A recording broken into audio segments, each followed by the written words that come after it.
Hello and welcome to Let's Pod This. My name is Andy Moore. I am excited to be with you again this week. And friends and listeners, I am flying, well, not quite solo, but I am without my co hosts, Scott and Bailey. Scott is out of the country, Bailey is working. However, fear not, it's not just me. Uh, I do have an excellent co host this week, Alyssa Fisher from Sally's List. Hello, Alyssa. Hello, how are you? I'm well. Thanks for being here. Yeah, my pleasure. Always happy to be here. It's like a surprisingly lovely Friday afternoon. It's warm, but still cool. I'm not even sure how to dress. I feel like I have to wear a sweatshirt for 2 hours, switch to a tee, and then in the evening switch back. Layering, you gotta layer. That's why that we make layers. That's a good thought. I guess I hadn't considered that. The magic of the season, layering. Yeah. So it's been a relatively quiet week in Oklahoma politics, particularly for the legislature and things that we typically discuss on the show. And I suspect that is because we are post special session and we are just prior to the bill filing uh, deadline, which will be fast and furious. That's I think, maybe next week. It's usually mid December. Yeah, something like that. Like the 15th or 16th, maybe. Yeah. So that's always a fun episode as we sort through everything's been filed. And listeners, I'm going to say it now. We'll say it again on that episode. Do not despair at the myriad of horror that is filed. That's what happens, right? So for a lot of people, the headline they want is that they filed this bill and they know when they file it, it won't go anywhere, right? Exactly. Exactly. It's for show. It's to make them feel better about Yeah. themselves. Really. Some of them, Nathan Dom does this year round. He doesn't. He doesn't care. It's not just a holiday occasion for him. It's a year-round affair. I appreciate his commitment to that. Yeah. We really this week it's kind of the same old, right? The governor and the AG are suing the Biden administration about vaccines. They've previously tried to stand up to the administration and specifically, as we discussed maybe in our last episode with the National Guard, the Department of Defense came back and said, "Nah, bro, you can't do that. They've got to be." It's not how Yeah, right. That's not how this works. You've got to do it. So they're going to take them to court, where they will likely lose. embarrassing. It is embarrassing. So we'll see how it goes. But maybe real quick, Alyssa, I'm going to just rattle off a few headlines or things that people should pay attention to, and then let's talk about Sally's List and your new ambassador program that you all are launching. So I know we've talked about redistricting a lot, uh, listeners, and while the state and congressional redistricting for now is over, if you haven't already read the article on Oklahoma Watch by Keaton Ross about prison gerrymandering, you definitely should. I will link to it in the show notes. The title is "They Don't Vote, but They Do Count: How the Incarcerated Skew Political Representation in Oklahoma." And it is outstanding. It is an excellent piece of journalism. And I told Keaton, I tweeted him or emailed him or something, but said, this is one of the best pieces on prison gerrymandering I've read. And I've read a lot because it gives very tangible, real world examples, not just in like state and federal politics, which is what gets the headlines, but in local elections, right? And how cities represent themselves and how city council members represent pieces of their constituency.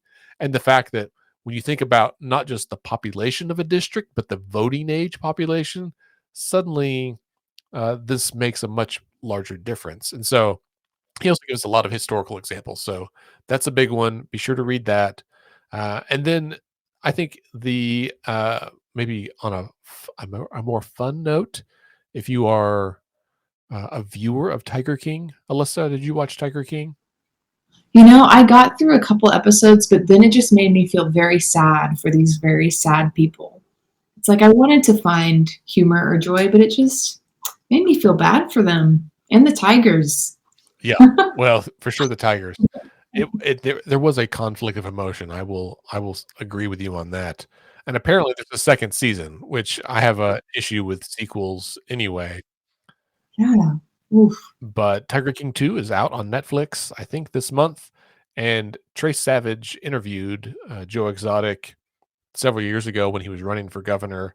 And Trace went back and found that interview, he did a transcript and he has the audio file of it. Well, the audio file is only like 83 seconds. And he describes it as, you can read the transcript of this interview below, or you can listen to the 83-second recording if you want to hear what a human Pall Mall sounds like, which of course is a reference to Pall Mall cigarettes, which is that's a pretty strong editorial comment from Trace. Um, but it is interesting, and he links to a bunch of stuff from before that I think is somewhat interesting. So if you are a big fan of Tiger King, you want to do a deep dive, I will link to that in the show notes as well. Other than that, I think the big news this week has been at the federal level. There's been several comments from Representative Bice that have been in the news, Congresswoman Bice, excuse me, and some comments from Senator Langford regarding the Supreme Court hearing or case that would effectively overturn Roe versus Wade. Now, they haven't ruled yet, and I reached out to several attorneys about coming on the show today, and they all were somewhat hesitant because there's a lot to unpack. I personally opted to be off of Twitter on Wednesday because I didn't want to have all of the couch legal scholars chiming in, and I just couldn't even. Is that still a thing? Yeah, I did the same. I was like, nope, putting it away. Nope. Yeah. Well, let's turn to happier times. Alyssa, tell us about Sally's List and this new ambassador program that you all have. Right. Well, thanks for having us on. I guess me on, but Sally's List is a plural, so we works. Thanks for having me on. Sally's List, is a statewide organization that's been around since 2010.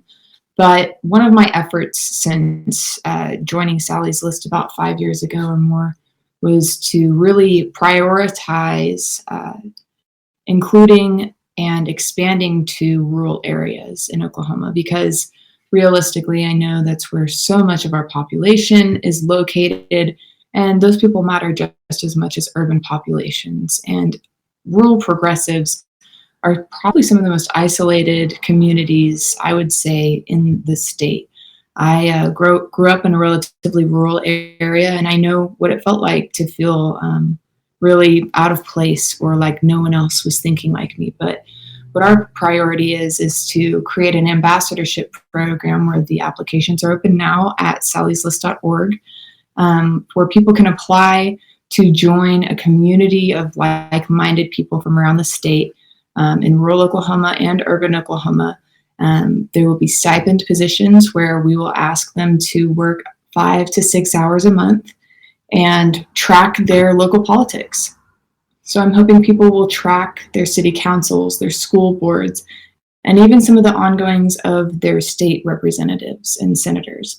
Because I think what's really important is that we as an urban center understand what's happening in these smaller communities, local government, because that's really where we're seeing some of the more radical ideology, particularly radical conservative ideology, rearing its head. And there are newspaper articles, in national outlets and local outlets all across this country talking about the concerted effort by conservatives and Republicans in particular to infiltrate local governments at the school board and city council level. And I think we can see that even here in Oklahoma City, where there's been somewhat of a shift to the right in the most recent city council elections. And so it's very important in my mind that these individuals on city councils and school boards understand that there are people watching and there are people who understand what they're doing, and that we are providing members of these communities with the tools and resources to create the communities they want to live in. So when you say track the municipal Just observe. people, just to go to the meetings, take Go notes. to the meetings. I have to shout out to Marty Pierce and his wonderful OKC Span Twitter. He has done such an extraordinary job, providing a avenue of translating local government to a larger audience on Twitter. And I think that whether or not our ambassadors choose to utilize a platform like Twitter, that's up to their personal preference. But there's a lot going on in local politics that is very important to the everyday lives of people. And if you don't know what's going on or how to really understand when to find these meetings, where they're happening, how to stream them, what some of the jargon means, and who these people are, and how these policies work, I think that can be very intimidating. And so our goal is to help ease access to those spaces for people who are already living in the community.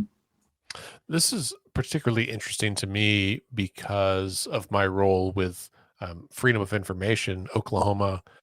The large majority of the phone calls I get are from small towns and rural communities, often from sitting elected officials, like current city council or town council members, or someone who was on the council and just stepped off, usually for some kind of conflictual reason, right? So, and when you think about a small town where everyone really does know everybody, there are familial relationships where it's like someone and their brother runs the one bulldozer outfit in town, and then the city needs some work done, so they hire the guy's brother, and it's often done, without proper bidding processes and those kinds of things Exactly. because it makes the work easier. And so the questions I get are like, is that legal? And what can I do? I had I've had an extended exchange with a woman, and I forget the name of the town right offhand, but where she's on the council, and the mayor and the rest of the council just will not give her information. Like they're starting to charge her for open records requests, and so she's coming at it like any citizen. And I said, I don't know of any examples that I've heard of an elected official being blocked from accessing the records that you need to do your job. And she's like, yeah, they just won't tell me until it's up for a vote, and I'm outnumbered. So I just show up because I'm supposed to. And I was like, well, this is really difficult, right? So we've talked through legal options and talking to the attorney general and all of that. All that to say, I think this kind of thing is really important, right? Because it people don't know what's happening if no one's there watching. Even in towns that are small towns in an urban area like Bethany, um, there's Bethany is fascinating in politics. They've had some real questions about budget stuff. They've got a new mayor, a number of new city council members, urban chickens. I mean, literally everything that like affects people's day to day lives is a big deal. And my sister lives in Bethany and has just really started paying attention recently. And she's like, oh my gosh, I had no idea. And once she started watching the meetings or going, she realized how much of it affects her day to day life and her participation in the community in ways that she hadn't really identified before. And so this is a really big deal. Yeah, that's exactly right. I mean, I think it's really important that whether it be through a public avenue like a nonprofit or through schools or whatever we decide to do as a state or as communities, that we reemphasize the importance of civics and understanding how our most intimate civics work. And those are the civic operations and institutions that impact our daily lives, like you're talking about with local chickens or trash collection or water or whatever. There are so many different parts of the mechanisms of our daily life that operate without us ever having to think about it. But it is important that we do stop every now and then, reflect on how these things are operating, and start asking questions about who is making the decisions on how this operates. And is that equitable? Is that the way I want them to operate? And if not, what can I do to change that?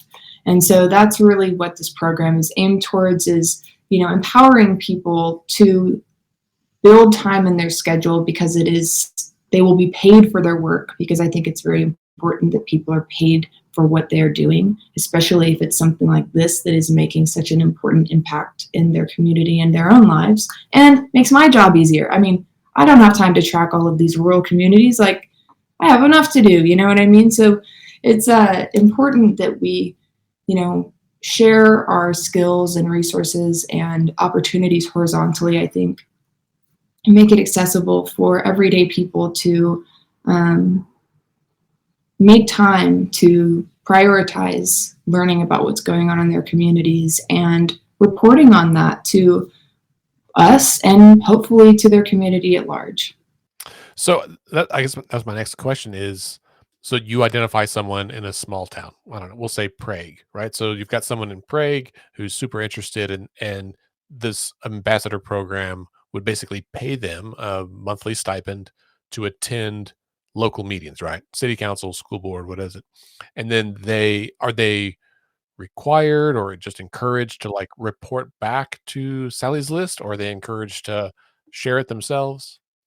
So there will be required monthly meetings, 1 meeting to 2 meetings per month, depending on what everyone's schedules are. You know, as I mentioned prior to beginning this recording, this is our first launch of this kind of program, so it's very much in its beta setting. So right now we're sort of between 1 to 2 meetings per month that would be about an hour long, each of them. So realistically, the time requirement would be between 5 to 6 hours a month, but that is also open to, obviously taking on more hours if someone has time or interest. But yeah, they'll report back to Sally's List and, share what we're observing as a group, because I think it's really important that we also, by bringing people together, it will be a group meeting, is what I mean to say. A meeting with you all, right? Yes, us as a collective, all the ambassadors and Shalonda Harrison and I at Sally's List, because I think it's also important we start recognizing trends.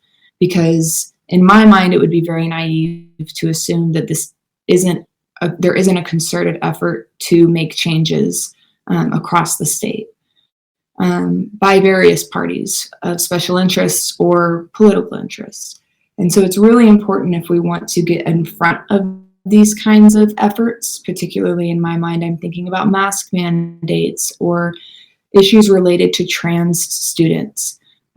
It's really important that we get ahead of these and we start recognizing where things are popping up and who's talking about them and why. So yeah, I would say it's not an enormous commitment, but there will be some serious work required. And there will be a welcome weekend where we'll bring you to Oklahoma City. You'll get to meet with some cool people, have some really cool places to eat. It'll be fun. And there are speakers, not to mention all the good stuff. I was saying all the work, but yeah, there's going to be events throughout the year where we'll bring in speakers from around the nation to interact directly with the ambassadors and sort of train them and speak to them on things that we think are valuable and important to this sort of conversation around increasing the vitality of rural civics. Interesting. Well, this sounds really interesting. I'm not aware of any programs that are like this. Certainly not in Oklahoma. I assume you guys. Well, I don't know if I assume that you got the idea from somewhere else, but it's a great idea. And Alyssa's like, "No, I made up this. This is my idea." Yeah, I did. But yeah, it That's was. well, even better. Good. This means we can be a model for other states. I have some contacts in Missouri who might be interested in this. Yeah. Yeah, I'm like, when I say it's a beta, I'm like, it is a BETA beta. Nice. Well, that's exciting. If someone, let's say, like, I know some uh, women in like the Enid area who I think would be great at this. I Right. don't know if they listen to this podcast or if they follow Sally's List. They might, but if they don't, what should I? Can I apply for them? So you contact them, or should I encourage them to apply? I would encourage them to apply. You can just go to www.sallyslist.org, and there should be a little button at the very top of the screen that says Ambassador Program. And click on that, and it will take you to the first step of the application where we will collect all of your basic information, and then you will receive an email that will sort of spell out the next step of the application, which is a little bit more detailed form. And then you can expect an email or phone call from us after December 8th. Nice. Any requirements or prohibitions on who can apply? Nope, it is open to all people. There's no age expectation. There's no, previous experience expectation.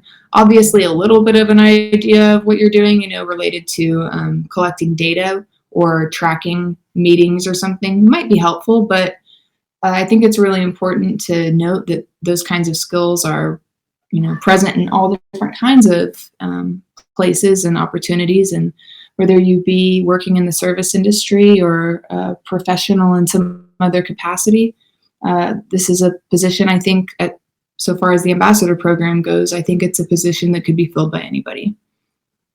Fascinating.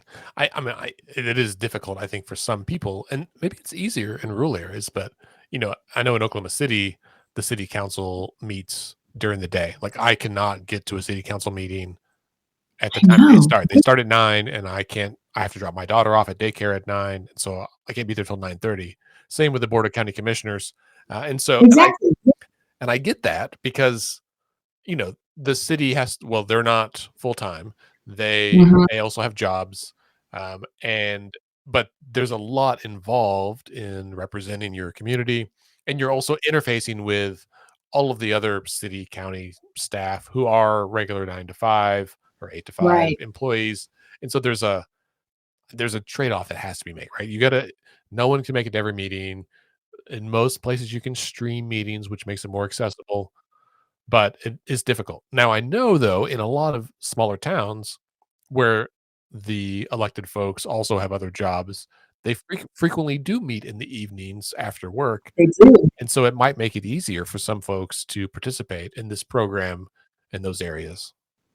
And that's part of the flexibility of this program. I think no matter what we do at Sally's List, it's been really important for me that it is adaptable, it is sustainable, and it is inclusive. So, or equitable, I think is an even better word. So I think that this program, no matter where someone's living, it is our hope that they will be able to, like you said, either stream it, access a recording of the meeting, or attend it in person, because it is very common, as you say, in rural Oklahoma for places to meet after, typical working hours, because some people are farmers and ranchers, and by God, they are not going to waste any sunlight on a meeting that could be held indoors with lights on. So, it's just sort of different culturally wherever you are in the state. And we are, as I mentioned, a statewide organization, and it's a priority for us to reflect that in our programming and who we're helping, through our services, I should say. Yeah, that's really cool. I'm excited. I am already brainstorming some people to whom I can reach out. Um, and I would assume, well, I don't know. I mean, let me back up and just stop assuming things, right? That's let's be clear. Don't assume anything. Um, what if you have multiple people from the same town, right? Like, you get Right. 3 applicants from Bethany. Do you need 3 people in Bethany, or would you still entertain the idea and kind of assign them to different beats, if you will? Right. So our goal really from the get-go has been to identify 5 places where there are 2 applicants per place so that we can pair people up. Because let's be realistic. As you mentioned, you have to take your daughter to preschool in the morning. Life happens, and it would be absurd, I think, to expect someone to be able to do all of this by themselves. Even though they're being stipend, even though it's like we are living in a ongoing pandemic. We need some flexibility in our programming. So that also means we're trying to team people up for multiple reasons besides just sharing the workload. Also because this is about community building, and there's a potential that you could meet someone and work with someone you've never met before in your community who is just as passionate, who is just as dedicated, and maybe you've just never crossed paths with this person. So if you have multiple people in a single location, or you're like, oh, all these people have already applied, well, go ahead and apply. We're going through the applications, and we're probably going to extend the deadline, wink, wink. So make sure you're paying attention to the Sally's List social media, and we'll keep you updated on that. But it's a really exciting time to be working with Sally's List. And, as we enter into this upcoming election cycle, both in February and in November of 2022. Holy cow, 2022. Oh, that's going to be a tough one. It's really important that we are mobilizing and activating as many people as we can, and keeping an eye on this stuff going on around us. So, You are someone who probably knows better than most how many elections we have next year. You mentioned February is the mayoral election. Are there other city count for Oklahoma City, the Oklahoma City mayoral election? And so February is generally one of the municipal election months right across the state. right, right. There are different seats up across the state. It's going to be important that we're paying attention to candidates and, where the money's coming from, all that stuff that we've been doing for so long, but feels like 2020 kind of burnt us out a little bit. Yeah. Yeah. Well, and everything was just so On intense. fire. Yeah. Yeah. Yeah. So next year we have a municipal election in February in across the state, lots of cities. Oklahoma City, notably, the mayor is up. Are any of the council members up? Yes. Joe Beth is up, Oh, really? and I think so. Am I wrong? Maybe she's up next year. Ugh, who knows? I have no sense of time as of these days, but I feel like she is. Maybe I'm wrong. There's a school board election. School board as well. Is that also in February? I think it is. And is Carrie Bloomert up again? Because she won in 2016. So yeah. So Carrie's county commissioners, Yep. and I feel like Joe Beth is too. That may Because be she the won in case. Yeah, 2022. that sounds right. Yeah, so you've got municipal elections early in the year. School board is early in the year as well, isn't it? March or April or Uh-huh. something like that when it's always snowing. Yeah, and then that's right. You got to think about the weather too. Then in June will be the statewide primaries for Um, the House and Senate, the state legislature, as well as all of the statewide elected. And as you and I discussed before we started recording, all 8 of the statewide offices are up for reelection, right? So that's governor, lieutenant governor, attorney general, labor commissioner, insurance commissioner, school superintendent, auditor, mhm. and isn't there one more? There's one more, and I can't think of it. You went through all. I was like, I know that one, that one, that one, that one. Okay, school I'm trying to election. think back to 2018 when all these folks got elected. But anyway, a lot of big things. There's like the Corporation Commission has some elections this year, which is a big deal. It's going to be a big, expensive year, and it's concerning.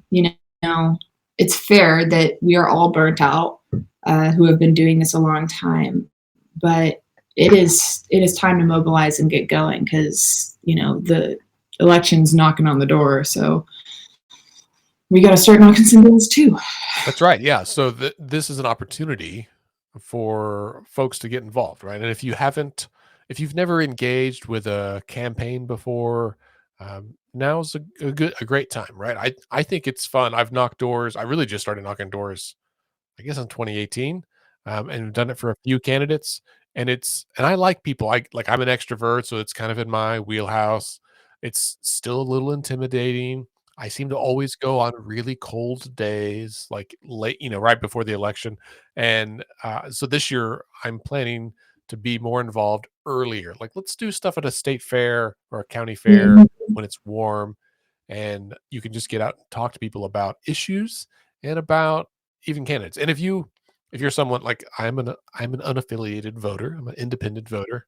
In fact, if you watched CNN yesterday or this afternoon, I was on CNN as an independent voter, which was a new experience on a panel.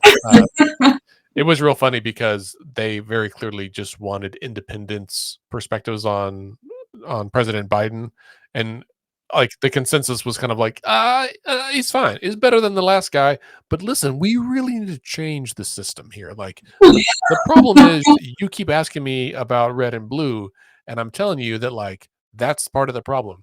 And so she Exactly. kept trying to like rework it, and the whole panel was like, but also open primaries and also ranked choice voting. And I was like, these are Yay! my people. And we couldn't see each other. So we just had audio only during the recording.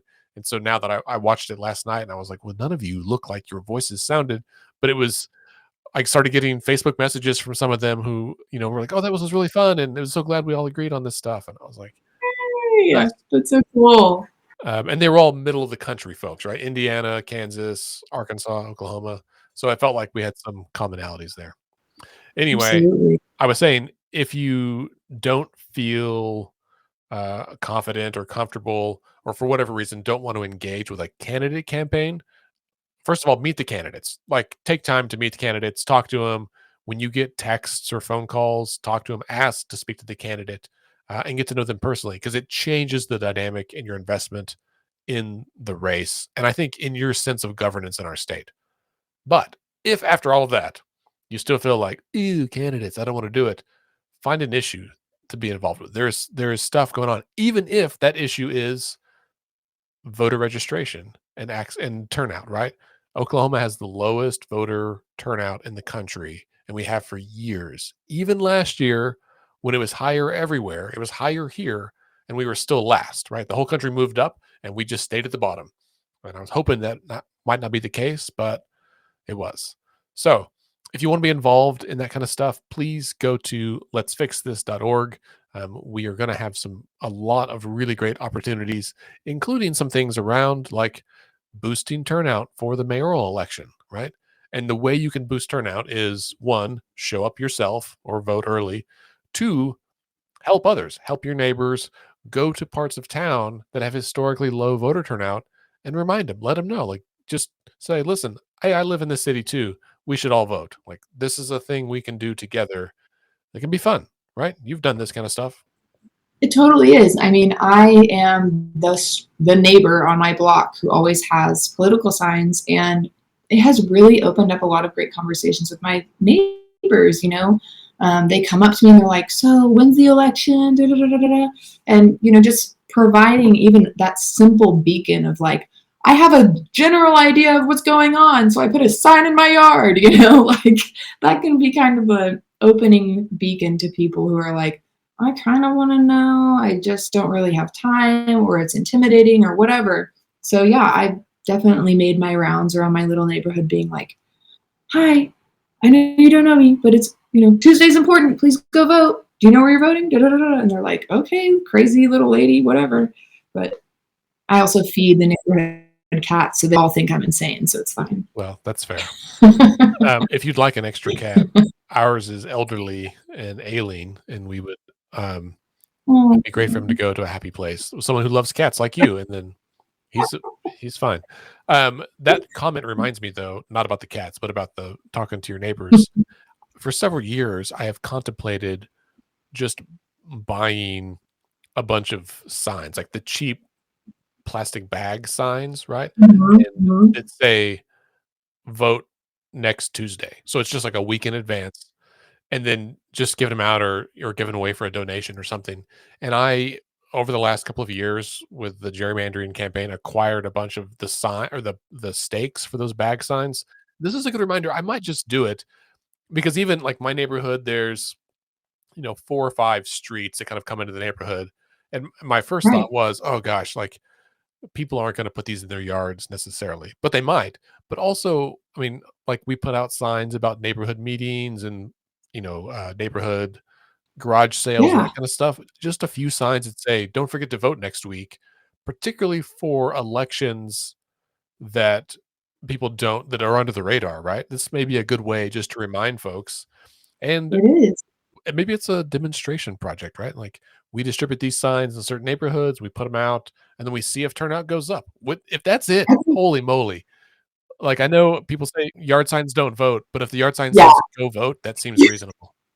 you would be changing so many years of like political consultant understanding of yard signs don't vote. That would be fantastic. But sincerely, like there are just people who don't even know. And whether it even be a sign that says register to vote by this day. I mean, people just we need to make same day registration a thing. That's where we should start. Yes, But I agree. but since that's not a reality, it's really important for me at least, whenever I do interact with my neighbors, is like we're complaining about the streets or we're complaining about whatever. I'm like, are you registered to vote? Do you know? Blah, blah, blah, blah. And thank God I actually have some very aware neighbors. But yeah, it's just at every opportunity, I think bringing it to your neighbors is really important and making it accessible. Voting, that is. Yeah. That's it. Well, okay. Well, I'm going to work on designing a new yard sign, and I will hit you up when I get them printed. And listeners, of course, I'll tell you as well. So stay tuned for that. All right. Well, Alyssa, let's end a little early today. It's a nice Friday, and again, it's been a quiet week. Listeners, I'll take this opportunity to plug another podcast of which I am the host. So I guess it's self-serving, but as many of you know, I am also the executive director of the National Association of Nonpartisan Reformers, which is a group of cross-partisan organizations that work on democracy reform, like the things we've been mentioning today. We have a podcast called How to Win Friends and Save the Republic, and you can listen to it everywhere you find podcasts, Apple, Spotify, whatever. How to Win Friends and Save the Republic. And today I published an episode with a man named John Gable, who is a fascinating individual. He grew up in rural Tennessee, Kentucky area, right on the border, and then went to school, started working in politics. He's a conservative. He worked for went for Trent Lott. He worked for Mitch McConnell. He worked for George H.W. Bush, like Senior Bush. He worked for the RNC. And certainly these are people, all of the senators he worked for were Senate majority leaders. So these are Howard Baker was the other one, important guys. Then he moved into technology. So he was part of the original team for Microsoft Office, like back in the early 90s. Then he went to Netscape and was part of the original team for Mozilla, which has been a web browser and is like a significant impact on the development of the internet itself. He founded a company called the Covey Corporation, which did like early web-based applications. And then about 10 years ago, he started a website and a company called All Sides. And he's still there, he's still CEO. Allsides.com is the website. And he talks in the episode about how they've evolved what they do over time. They didn't intend to be doing what they're doing now, but what they're doing is presenting the news from all sides. That's hence the name, right? So if you go to allsides.com, there'll be a story and they will summarize it in a couple of paragraphs pretty neutrally. And then they say from the left, from the right, from the center, and they present three other articles, right? So like CNN, AP, and National Review. And they have the headlines and the links, and you can read those stories. But they say up front, they have this whole algorithm that's like patented for how they assess the partisan lean of a news outlet.